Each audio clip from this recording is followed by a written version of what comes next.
வணக்கம். Super power வல்லரசு நாடு.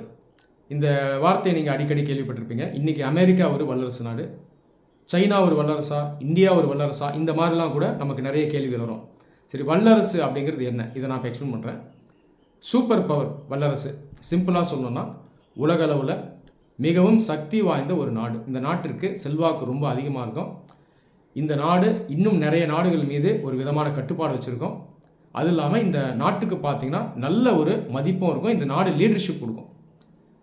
சரி, சூப்பர் பவர் அப்படிங்கிறது யார் டிட்டர்மின் பண்ணுறது? எந்த ஒரு இன்டர்நேஷ்னல் ஆர்கனைசேஷனோ இன்டர்நேஷ்னல் லாவோ இதை டிட்டர்மின் பண்ணாது. சப்ஜெக்டிவாக நாமளே புரிஞ்சிக்க வேண்டியதான். அந்த நாட்டுடைய செல்வாக்கு, அதனுடைய சக்தி வச்சு நாமளே அது சூப்பர் பவர் அப்படின்றத ஐடென்டிஃபை பண்ணுவோம். சரி, இதை ஐடென்டிஃபை பண்ணுறதுக்கு 4 கிரைட்டீரியா இருக்குது. ஒவ்வொன்றா பார்த்துடலாம். ஃபஸ்ட்டு எக்கனாமிக் ஸ்ட்ரென்த், பொருளாதார பலம், இதில் ரொம்ப ஸ்ட்ராங்காக இருக்கணும். 2வது மிலிட்ரி ஸ்ட்ரென்த், இராணுவ பலம், இதுலேயும் ஸ்ட்ராங்காக இருக்கணும். 3வது இந்த உலகத்தில் பல பகுதிகளில் அதற்கு செல்வாக்கு அதிகமாக இருக்கணும். நிறைய ரீஜன்ஸை அது இன்ஃப்ளூயன்ஸ் பண்ணணும். 4வது சாஃப்ட் பவர், மென் ஆதிக்கம், இதையும் அதிகமாக யூஸ் பண்ணணும்.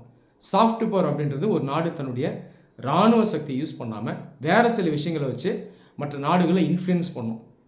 அதற்கு லீடர்ஷிப் கொடுக்கும். உதாரணத்துக்கு வர்த்தகம், அறிவியல், தன்னுடைய அரசியல் சித்தாந்தம், இதெல்லாம் யூஸ் பண்ணும். இது சாஃப்ட் பவர். இந்த 4 கிரைட்டீரியா வச்சு ஒரு நாடு சூப்பர் பவராக இல்லையா அப்படின்றத நீங்கள் ஐடென்டிஃபை பண்ணலாம். இன்றைக்கி தேதியில் ஒரே சூப்பர் பவர் யாருன்னா அமெரிக்கா. பல ஆண்டுகளுக்கு முன்னாடி பெர்ஷியன் எம்பையர் சூப்பர் பவராக இருந்தது. செகண்ட் வேர்ல்டு வாருக்கு முன்னாடி வரைக்கும் பிரிட்டிஷ் அவங்க சூப்பர் பவராக இருந்தாங்க. அதுக்கப்புறம் யூஎஸ்எஸ்ஆர் சூப்பர் பவர் ஆச்சு. இன்றைக்கி அமெரிக்கா மட்டும்தான் சூப்பர் பவர். இப்போ இந்த கிரைட்டீரியா வச்சு செக் பண்ணிங்கன்னா உங்களுக்கு தெரியும் அமெரிக்கா எல்லாத்தையும் சாட்டிஸ்ஃபை பண்ணும். டெவலப்டு கண்ட்ரி, எக்கனாமிக்காக ரொம்ப ஸ்ட்ராங் கண்ட்ரி. அடுத்தது மிலிட்ரி பாயிண்ட் ஆஃப் வியூலையும் ரொம்ப பவர்ஃபுல். இந்த உலகத்தில் 780 ஃபாரின் மிலிட்ரி பேஸஸ் வச்சுருக்காங்க. பல நாடுகளோட அமெரிக்கா சண்டை போட்டிருக்கு. பல நாடுகளுக்கு இராணுவ உதவியும் செய்து நிறைய நாடுகளுக்கு இராணுவ பாதுகாப்பும் கொடுக்குது. சாஃப்ட் பவர் வச்சு பார்த்தாலும் அமெரிக்கா ரொம்ப strong. Democracy, rule of law, freedom, இதன் மூலமாக மற்ற நாடுகளை அது இன்ஃப்ளூயன்ஸ் பண்ணோம். மற்ற நாடுகளுக்கு லீடர்ஷிப்பும் கொடுக்கும். அது இல்லாமல் இந்த உலகத்தில் பல்வேறு பகுதிகளில் அமெரிக்காவுக்கு நல்ல செல்வாக்கு இருக்குது. அப்போ இன்றைக்கி தேதியில் அமெரிக்கா மட்டும்தான் சூப்பர் பவர். இந்தியா, சைனா 2 நாடுகளும் இன்றைக்கி சூப்பர் பவர் கிடையாது.